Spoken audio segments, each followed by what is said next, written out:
한가위 명절을 보내고 다시 기도회로 모입니다.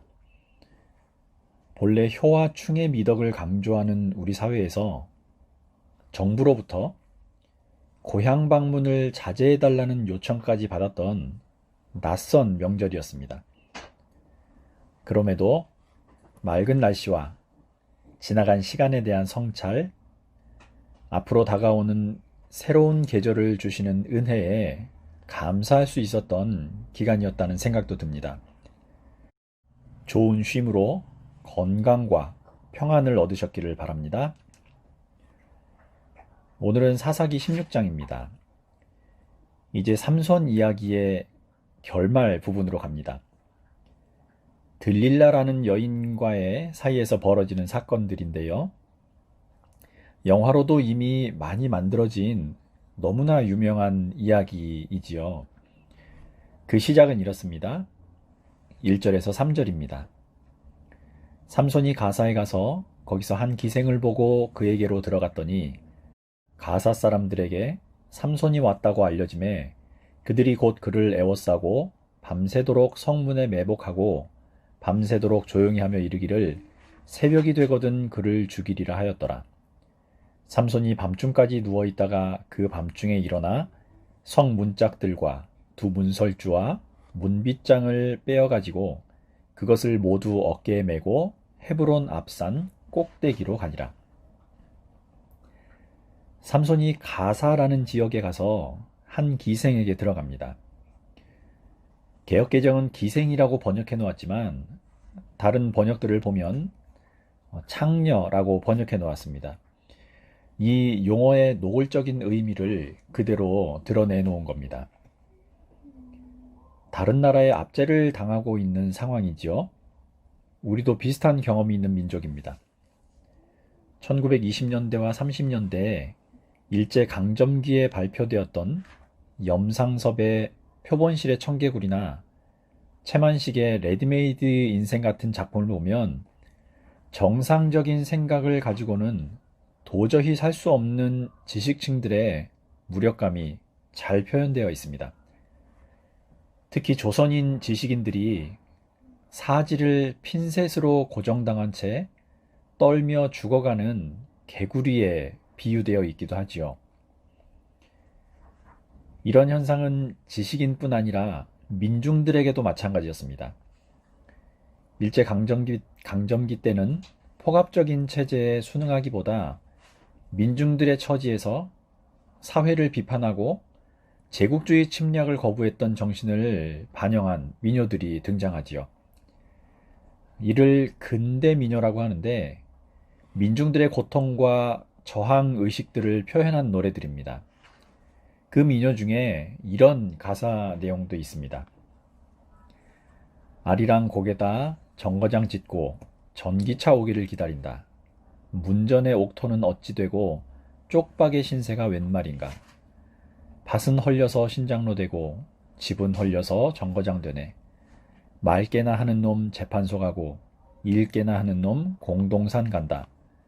악깨나 낳으련 갈보지라고 목도깨나 매는 놈 부역을 간다. 신장로 가상다리 아까시 낡은 자동차 바람에 춤을 춘다. 똑똑한 사람이라고 해봐야 재판받고 감옥에 가고 일 잘하는 사람도 허무하게 죽는다거나 젊은 여성들은 사창가에 팔려가고 힘없는 젊은이들은 부역에 끌려가는 억울하고 억눌린 현실을 노래한 가사들입니다. 일본까지 유학을 가서 힘들게 고등교육을 받은 지식인들조차 고국에 돌아와서는 사무직 하나 제대로 얻을 수 없었던 꽉 막힌 현실 앞에서 절망하고 거리를 헤매는 처지가 되던 시대를 그대로 보여주는 민요지요. 삼손 역시 블레셋이라는 강한 민족의 지배 아래 있던 상황입니다.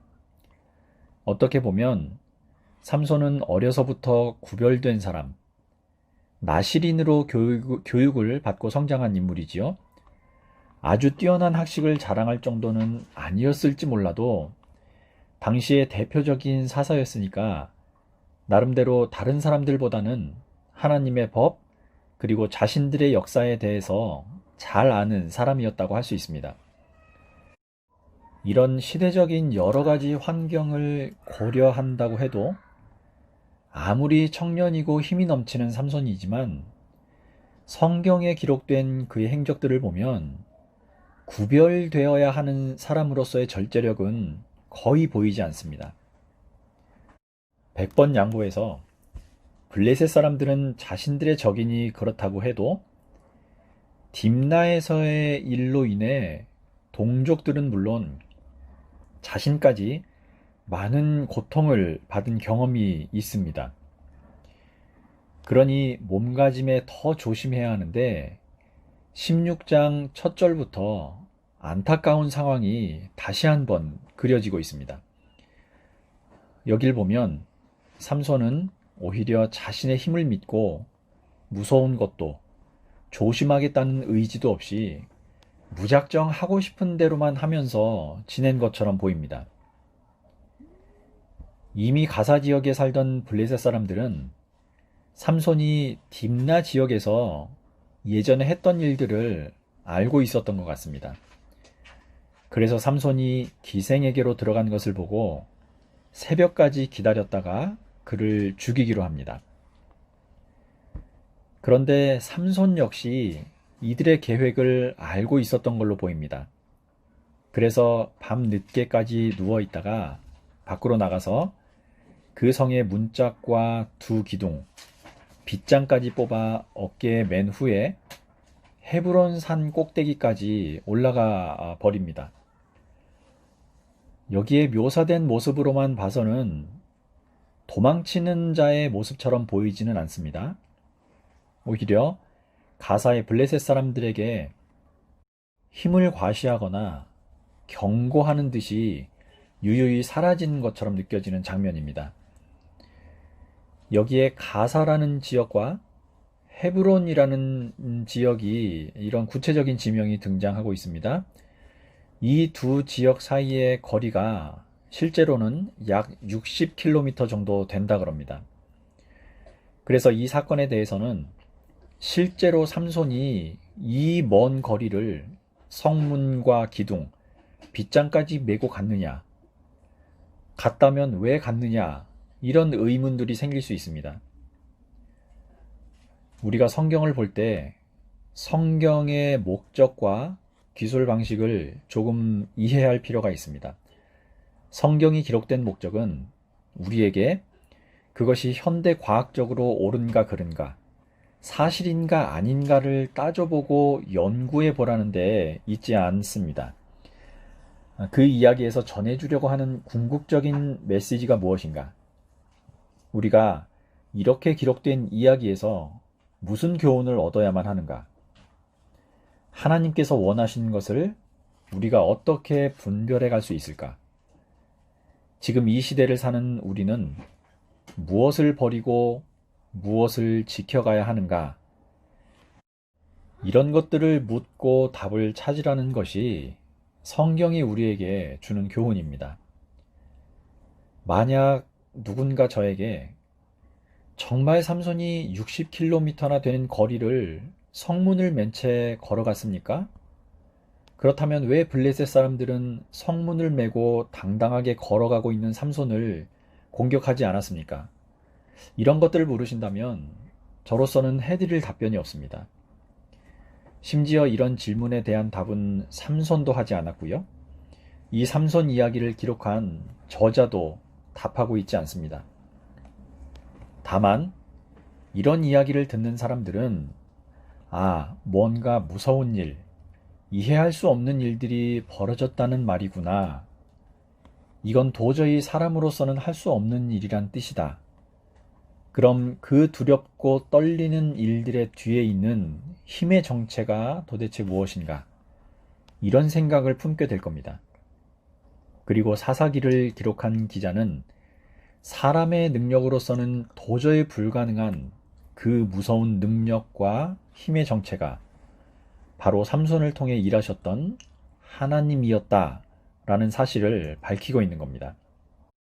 그래서 하나님의 위대하심과 함께 당시 무기력하고 가진 문명도 변변치 않은 근동 지역의 하층민들이었던 히브리인들에게 그런 전능하신 하나님께서 너희들의 힘이 되어 주실 것이니 끝까지 야훼를 향한 신앙을 붙들라면서 힘을 북돋아 주었던 겁니다.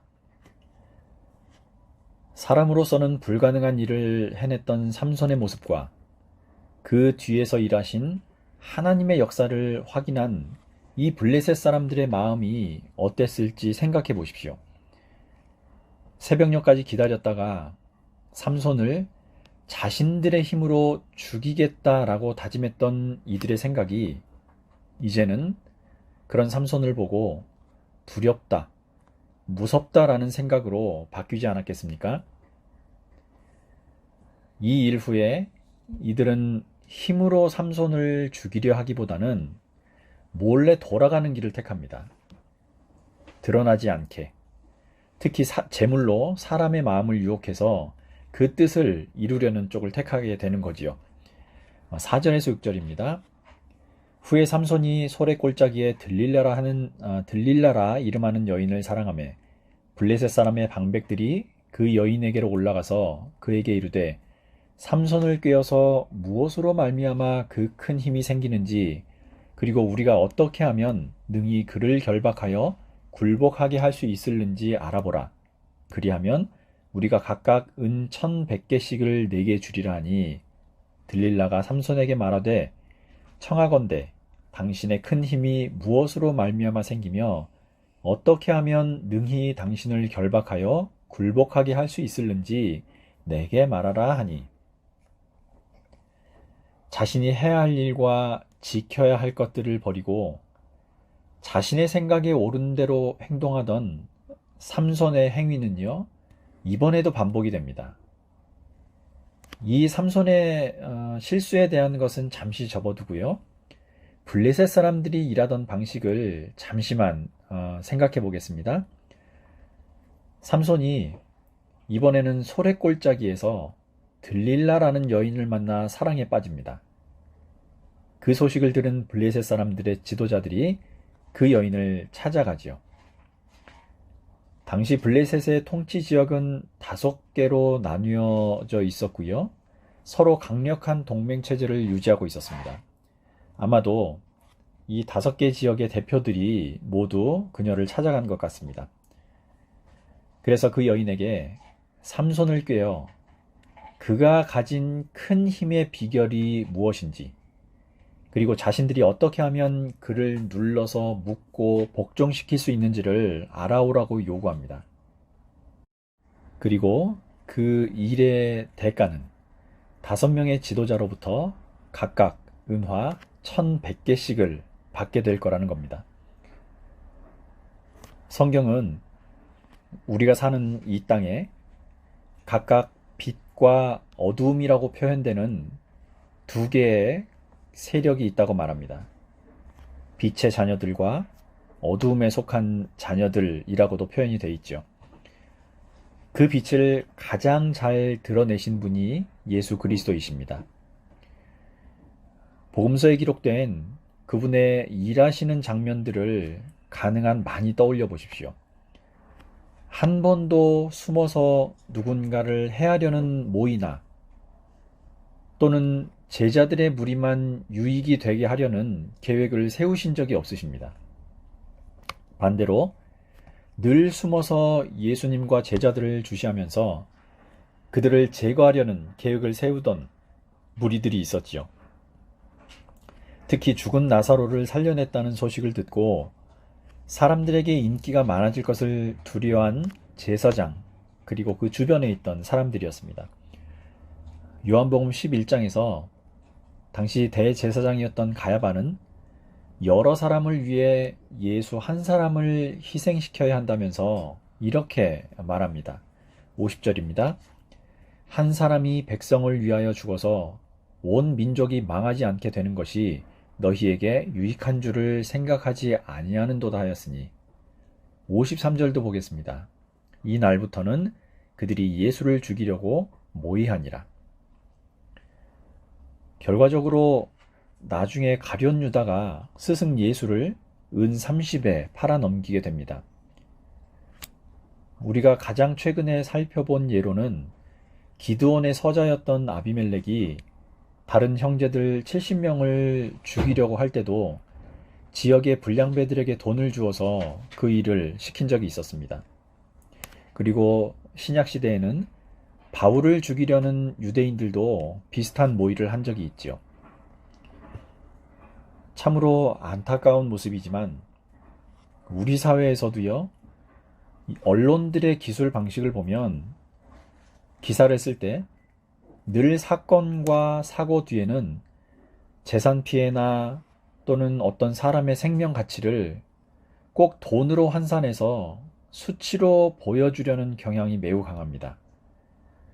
사고를 당한 사람이나 억울한 일을 당한 사람의 일을 전하면서 그 사람에게 보상이 얼마 나가기로 했다거나 얼마의 손해를 보았다거나 하는 이런 기술 방식은요, 독자들에게 그런 일을 당한 사람의 상황이나 안타까움에 공감하거나 또는 어떤 식으로든 재발을 방지해야겠다는 이런 긍정적인 마음 또는 대책보다는 그 정도 받았으면 되겠네, 이제 그만 좀 하지 라는 비관적인 마음이나 편견을 먼저 심어주게 됩니다. 사람의 생명까지 돈으로 환산해서 보여주는 기록 방식이 성경에서는 늘 누군가의 생명을 앗아가려는 계략과 연관되어 있다는 것, 그리고 그런 경향이 여전히 우리 사회에도 만연되어 있다는 점, 이런 점들은요, 확실히 우리가 이 땅에서 선한 하나님의 뜻을 분별하며 살기가 얼마나 어려운지를 보여주는 것 같습니다. 이들이 들릴라를 찾아가 제시했던 은화는 지도자들마다 1100개였습니다. 각각 1100개씩이라면 최대 5500개쯤 되겠지요. 은 한 개는 한 세겔을 말합니다. 그리고 당시에 한 세겔이라는 것은 일반적으로 노동자의 4일치 품삯에 해당하는 큰 돈입니다. 블레셋 사람들이 얼마나 절박하게 삼손을 죽이고 싶어 했는지를 보여주는 표현인 거지요. 돈의 유혹을 받은 들릴라는 이후 삼손에게 끊임없이 힘의 비결에 대해 묻습니다. 그때마다 삼손은 거짓말로 대응을 하지요. 그리고 삼손의 그 거짓말은 다시 들릴라가 삼손의 마음을 공격하고 흔드는 무기가 됩니다. 악순환이 계속 반복이 되는 거지요. 15절과 16절입니다. 들릴라가 삼손에게 이르되 당신의 마음이 내게 있지 아니하면서 당신이 어찌 나를 사랑한다 하느냐. 당신이 이로써 3번이나 나를 희롱하고 당신의 큰 힘이 무엇으로 말미암아 생기는지를 내게 말하지 아니하였도다 하며 날마다 그 말로 그를 재촉하여 조름에 삼손의 마음이 번뇌하여 죽을 지경이라. 자신이 원하는 걸 주는 것으로 자신에 대한 사랑을 증명해 보이라는 들릴라의 말을 보십시오. 사랑이란 본래 선한 것이어야 하지만 이 선한 것을 악하게 이용하려는 것이 악한 영이 일하는 방식입니다. 하나님의 사람이어야 함과 동시에 이런 악한 계획의 한복판에서 여전히 자신의 중심을 잡지 못하던 삼손의 마음은요, 성경 표현대로 번뇌하여 죽을 지경이 됩니다. 평범하지 않은 힘과 능력을 지닌 삼손은 그 능력들을 하나님의 일이 아니라 자신의 욕망과 생각을 만족시키는 데 사용하기 바빴습니다. 그리고 그 결말이 어떻게 되었는지는 다음 시간에 계속해서 살펴보겠습니다. 한 주 선한 생각으로 마음의 중심을 잡으셔서 악한 생각이 주는 괴로움이나 번뇌에서 벗어나는 참 평안을 누리시기를 우리 주님 이름으로 축복합니다.